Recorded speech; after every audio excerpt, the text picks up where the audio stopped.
For those of you unaware, I made a video criticizing the 2016 South African Festival of Motoring, and after having gone to the 2017 event, we've got a lot of talking to do. So pop a squat in your throne, get a sandwich or some juice, and hear me whine again in the zone about the problem with SA Festival of Motoring 2017. Now, if it's one thing I've come to learn with this event, lower expectations when you see advertising that seems too hyped to be true. Now granted, SAFM 2017 did shine in a few areas, and credit where it's due, of course. In this paragraph I'll mention where it excelled compared to 2016. More content was shoved into the crockpot for the public to get into. For one, some manufacturers and brands had interactive motoring at the skid pan and other areas where you could actually drive. There was also a 4x4 area too, which had a few cars strutting about on the dirty hills. There was more flash and show, with the main pits buzzing with activity, with opportunities to ride along and actually self-drive some tasty cars on offer. And thank you VW, Suzuki and Kia for actually having a differentiation between what is a self-drive and a ride-along, as mentioned in my previous video. I know I said test drive in the previous video, but look, in this particular instance and also how it was actually worded in the event, I'm just going to say self-drive and maybe test drive in a few instances.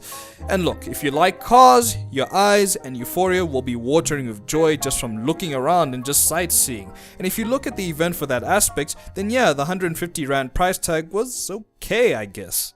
Okay, so let's get into the meat of this video. So in short, SAFM 2017 for me was a disappointment of note. 2016 was a better year in my opinion, and bear in mind I went with the intention to drive cars myself and catch the odd ride along with my mates.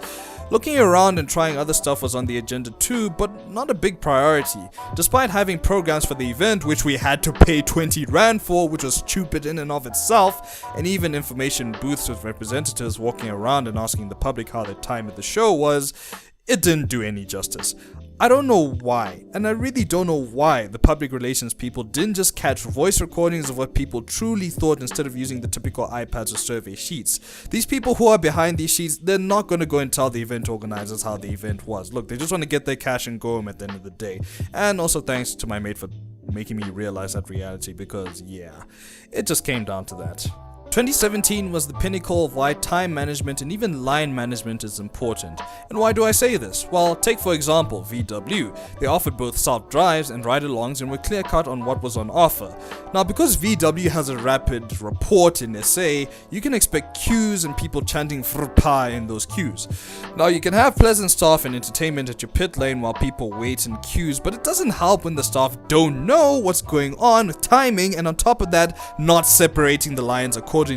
I wasted so much time waiting in VW's queues to do a self-drive, only to get told when I get to the front, oh, the self-drives have finished. And alright, did I mention? The self-drives in 2016 were around 1 hour 13 minutes long, and in 2017 40 minutes. Yes, 40 minutes. You shaved off that much time.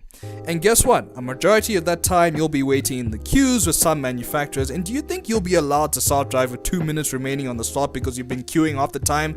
Nah son, it's not gonna happen. SA Festival of Queuing is more of a tasteful name in this regard. Okay, but to be fair, Kia and Suzuki had the shortest lines for the self-drives, but because no one knew what was going on with the time slots, my mate and I would arrive to find that the drives have finished, and with us being told, oh sorry, we messed up the times. Real smooth. How many cars did I get to test drive last year? About 5, and I got to ride along in about the same amount. And this was with my mate driving. And this year, let's get a drum roll going.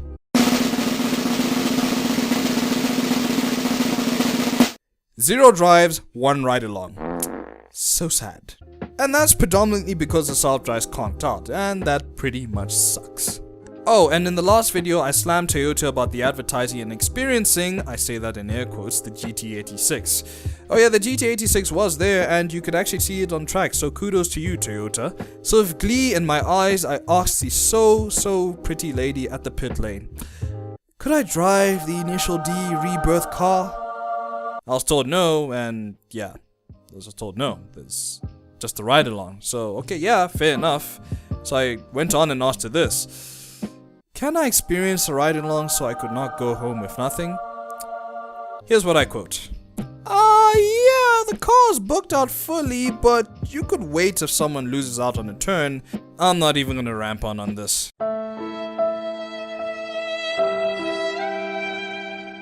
Another one slips through my fingers, but yeah. I'm okay.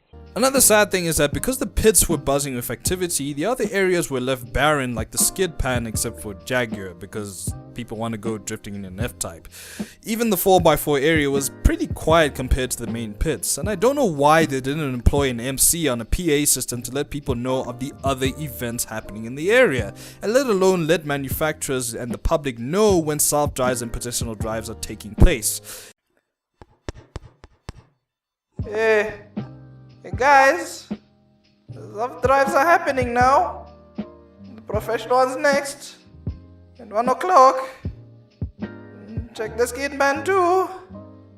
4x4 area. Okay. Goodbye. Even announcing mishaps on the track, which did happen this weekend, and I'm sorry to those who were involved in those mishaps. It really was sad indeed. And that's the other thing with Festival Motoring 2017. The content was there, but it was just so mismanaged, it was unbelievable. Because me and my mate spent a majority of time queuing for the salt drives, which didn't come to fruition, we didn't get to see everything within a day. Another thing that bothers me is that a few of the attractions closed up at least like 2 hours before the official end of the day, which was about 1900 hours, which to me was actually quite weird, but hey, it just added to the disappointment pretty much. On top of that, many manufacturers were a no-show, the event gave media people issues, and it was only really nice if you're a VIP because food, a separate lounge, and you skip all the queues for the respective manufacturer. Oh sure, make the peasants feel more peasanty. Well, guess what? I will take my peasantry somewhere else, thank you very much. Okay, so to the event holders and manufacturers, you really need to look at how to manage this event better. Perhaps hold different focuses for different days because too much is shoved into one day. Actually have an MC on the loudspeaker telling people about the times and other attractions, and actually accommodate enough time to particular attractions as well, in the instance of the self drives and the professional drives as well. Those are your plausible solutions. I'll bill you later. You know what, I'm just done complaining. This event was a waste of time and money for me. 2016 in my opinion was a better show. And to even get philosophical for a second, this event is the reason why if you want to enjoy and show off some of the gem cars South Africa has to offer, you can't really rely on events like this, and rather just work hard, buy the cars you want and enjoy them yourself. And really, SA Festival of Motoring 2017 is just a reminder of that. A grim one at that.